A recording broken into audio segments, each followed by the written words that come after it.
독서가 여러분 안녕하세요. 골닷컴 김한민 기자입니다. 예, 옆에는 뭐 이미 방송 하나 찍은 거 있죠? 네, 예, 또 너냐 아시입니다. 예. 도르트문트 팬 카페 운영자시죠? 네, 예, 뭐 그냥 이분이 원래 그러니까 전북 익산사세요. 네 예. 그렇습니다. 근데 먼 길을 오신 김에 예, 뽕을 뽑자 해가지고 하나 더 찍게 됐습니다. 영상을. 예, 뭐 도르트문트 하면 한 가지 최근에 큰 이슈가 있기 때문에 네, 예, 그거 관련해가지고 영상을 찍도록 하겠습니다. 그러니까 예, 항상 그 방송에 들어가기 앞서서 좋아요, 구독, 예, 알림 설정 잊지 말아주시고요. 방송에 들어가도록 하겠습니다. 바로 도르트문트가 마침내 영입했습니다. 네 마침내 왔습니다. 예. 엘링 브라우트 홀란드. 예, 빅네임을 영입을 했죠. 예. 예, 뭐 워낙 그 많은 구단들이 이 선수 영입에 나섰었기 때문에 도르트문트 팬카페 분위기는 좀 어때요? 이 선수 영입에 대해서? 도르트문트가 워낙 톱에 대한 기근이 심했었잖아요. 그래서 예. 12월에는 심지어 톱 없이 3톱을 루이스, 산초, 아자르 이렇게 세우기도 했었거든요. 예, 그 백스리 포메이션으로 네. 변하면서 그러면서 이제 3톱을 그렇게 계속 세웠었죠. 네, 예. 이 상황에서 이제 홀란드의 영입은 가뭄의 단비와도 같다 이렇게 평가할 수 있습니다. 어쨌건 예, 도르트문트가 12월 29일 지난해 예, 마침내 그 홀란드 영입을 공식 발표를 했었는데요. 일단 그 뭐 국내 언론들 같은 경우는 그리고 또 이제 국내 일반 축구 팬들 같은 경우는 도르트문트 이적을 되게 갑툭튀로 생각들을 많이 하더라고요. 하지만 예, 뭐 그러니까 홀란드의 도르트문트 이적이 그렇게 갑툭튀는 아니었죠. 예, 도르트문트 팬들 사이에서는 인지가 많이 된 상태였었잖아요. 솔직히 말하면은. 네, 그렇습니다. 단지가 우리나라 같은 경우는 좀 아무래도 영국 언론들을 인용을 많이 하다 보니까 원하는 팀들은 굉장히 많았거든요. 뭐 도르트문트, 바이에른 뮌헨, 네로랑 구단들 다 네. 홀란드 노려는 봤어요. 네, 워낙 빅클럽들이 많다 보니 맨유, 예. 유벤투스 같은 빅클럽들이 많다 보니까 홀란드가 도르트문트에 왔어? 이런 것만으로도 이슈가 많이 되었던 것 같아요. 근데 이제 그 중에서 가장 그 홀란드 영입에 적극적이었던 그리고 실질적으로 오퍼를 했다고 알려지는 구단은 이제 도르트문트하고 라이프치히하고 그리고 유벤투스하고 맨유하고 이렇게 네 팀이었는데 네. 아무래도 이제 국내 언론들은 영국 언론을 거의 주로 인용을 하다 보니까 영국 언론들은 맨유가 유력하다. 그리고 또 이제 이탈리아 언론들은 유벤투스가 유력하다. 이제 독일은 도르트문트와 라이프치히 얘기가 나오다가 이제 라이프치히가 떨어져 나가면서 도르트문트가 유력하다 이런 식으로 나오고 있었던 거였죠. 예. 어쨌건 예. 그 도르트문트가 이 선수를 영입하는 데 있어서 바이아웃 2천만 유로 뭐 상당히 저가에 영입을 했다고 할 수 있겠는데요. 아주 꿀 영입이죠. 근데 이제 이 선수 영입에 대해서 상당히 조금 얘기들이 많았어요. 그러니까 뭐 영국 언론들에서는 뭐 맨유가 그러니까 영입을 하려고 했는데 라이올라 에이전트, 이 선수 에이전트인 라이올라가 뭐 수수료 1,500만 유로를 내놓으라고 했고, 또 이제 바이아웃 금액 6천만 유로를 설정을 하라고 했다. 이런 식의 이제 보도들이 나와가지고, 그래서 이제 맨유는 그것 때문에 홀란드를 포기할 수밖에 없었다.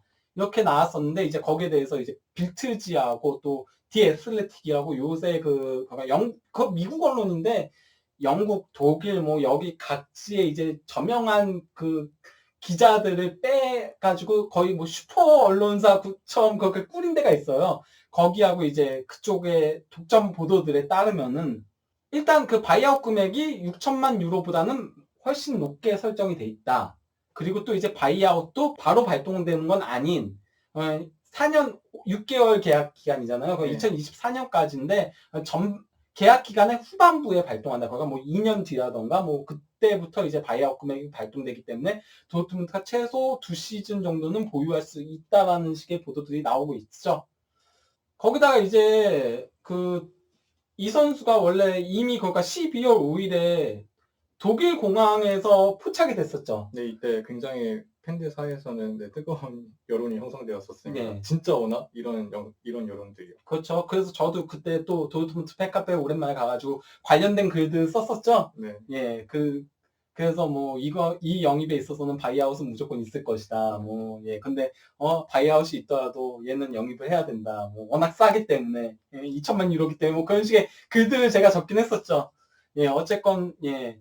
뭐 빌트지라던가 디애슬레틱이라던가 이런 데 보도들에 따르면은 이때 이미 그러니까 도르트문트 이적이 거의 가닥이 잡혔다라고 보도들을 하더라고요.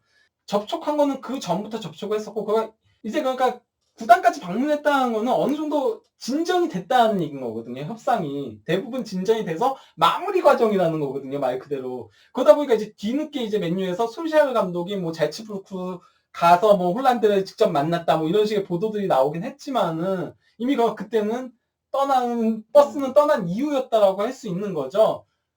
거기에 대해서 이제 도르트문트 수석 스카우트인 필라바 같은 경우는 뭐 2016년 8월 원래 그 17세 이하 노르딕 챔피언십에 스카우트를 보냈는데 이 선수를 보러 간 건 아니었대요. 이 선수를 보러 간 건 아닌데 이 선수가 그때 만 15세였는데 눈에 띄어가지고 그래갖고 홀란드 그때부터 계속 우리는 뭐 직접 경기도 보러 가고 그리고 또 이제 비디오 영상도 받아서 그래서 이제 계속 면밀하게 체크를 해왔었고 잘츠부르크 이적하기 전에도 이 선수를 영입할까 하면서 논의하던 와중에 잘츠부르크가 먼저 영입을 해가서 그래서 뭐 아쉽긴 했지만은 도리어 그가 잘츠부르크가 갔기 때문에 우리가 이 선수를 계속 체크하기에는 더 좋아진 부분이 있었다.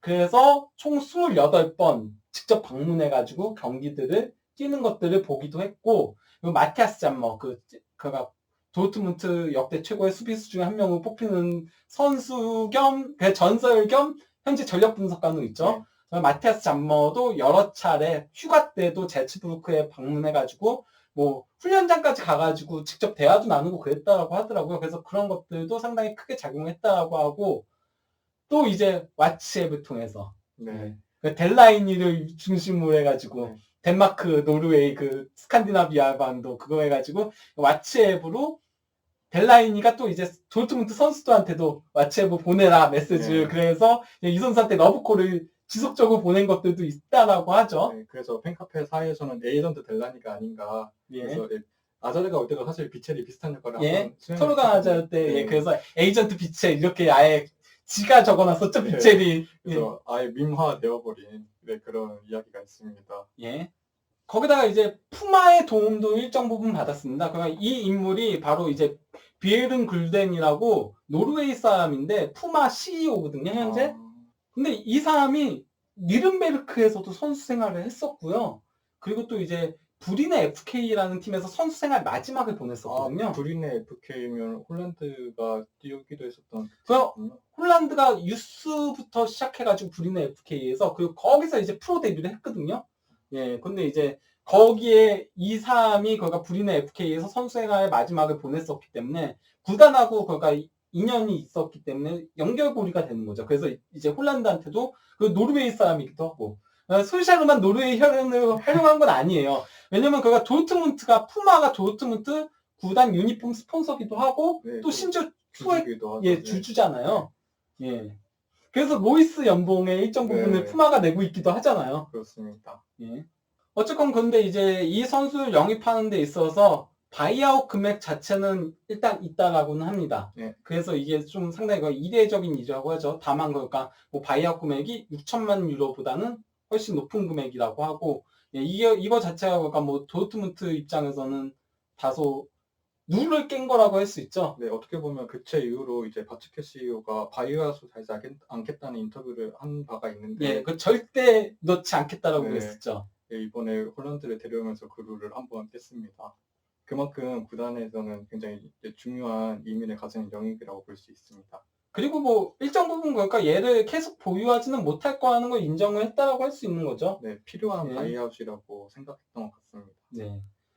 저는 그가 이 바이아웃 금액 설정이 되게 그가 이 영입에 있어서 크게 작용했다고 생각하거든요. 일단 뭐 라이올라는 항상 예전에도 그 초기에도 홀란드 뭐 이적설들 나오고 할 때도 항상 나오던 얘기가 그거였어요. 그러니까 라이올라는 한 단계 더 거쳐서 아예 그러니까 최고의 빅클럽들로 보내고 싶어 한다는 얘기들이 있었고 그래서 이제 거기에 성장에 있어서 중간 단계에 있어서 좋은 구단들을 찾고 있다는 그런 얘기들이 나왔었고 아마도 그건 또 그런 것과도 연결이 되어 있다고 생각을 하거든요. 뭐냐면 그러니까 뭐 레알 마드리드 같은 경우 카림 벤제마가 이제 87년생이고요. 또 바르셀로나 수아레스가 88년생이고요. 또 이제 바이른 레반도프스키가 88년생이고요. 그렇게 이제 87, 88 세대들 거기서 이제 내려가는 선수들이 생길 수밖에 없거든요. 2, 3년 뒤에.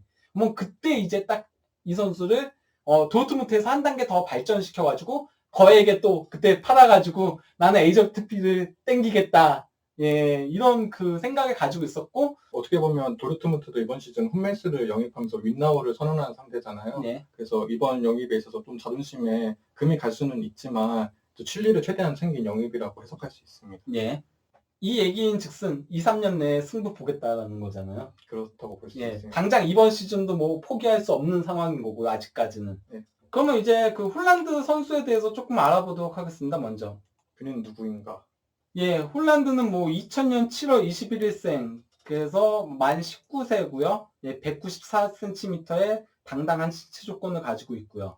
뭐 그 태어난 곳은 리즈, 잉글랜드입니다. 네. 이거는 그러니까 아버지가 네. 예, 잉글랜드에서 선수 생활을 했던 분이어서 이때 그가 아버지가 리즈 유나이티드에서 뛰었었기 때문에 그렇습니다. 그래서 리즈에서 태어났죠. 그리고 또 잘한 것은 또 노르웨이에서 자랐죠. 예. 그래서 이중국적을 가지고 있습니다. 여기 보시면 아시겠지만 이제 불인의 FK 유스 팀부터 시작해가지고 프로 데뷔해서 이제 몰데로 이적을 했고 이때 이제 몰데에서 솔샤르 밑에서 선수 생활을 했었죠.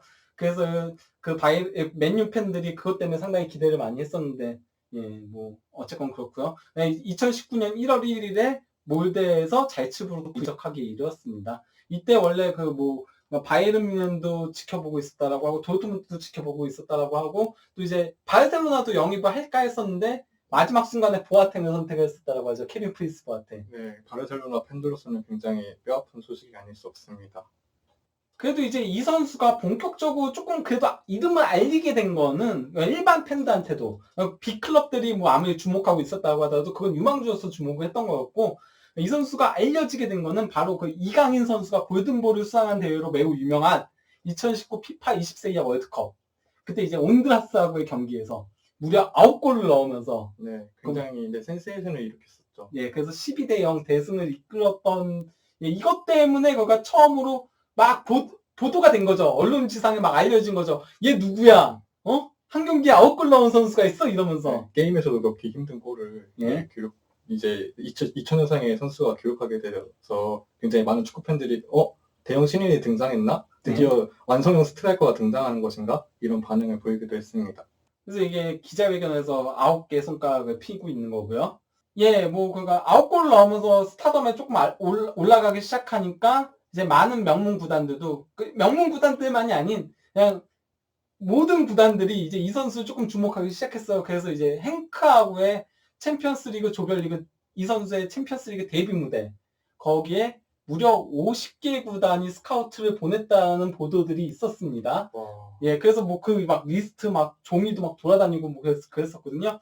근데 무려 50, 물론 그가 단순히 이 선수만 보러 온 건 아니겠죠. 그가 미나미노도 있고, 황희찬 선수도 있고, 그런 선수들도 보러 왔겠지만은, 어쨌건, 예, 이 선수를 보기에 50개 구단이 왔다는 보도들이 있었는데, 바로 그 챔피언스 리그 데뷔전에서, 해트트릭을 기록하게 되었죠. 예, 그래서 1995년의 라울 곤잘레스, 만 18세 113일이었고요. 그리고 이제 웨인 루니, 만 18세 340일에 이어서, 만 19세 58일의 나이로 역대 그 세 번째로 어린 나이에 챔피언스리그 해트트릭을 기록하는 그런 괴력을 과시를 했습니다. 거기다가 이제 더 놀라운 거는요.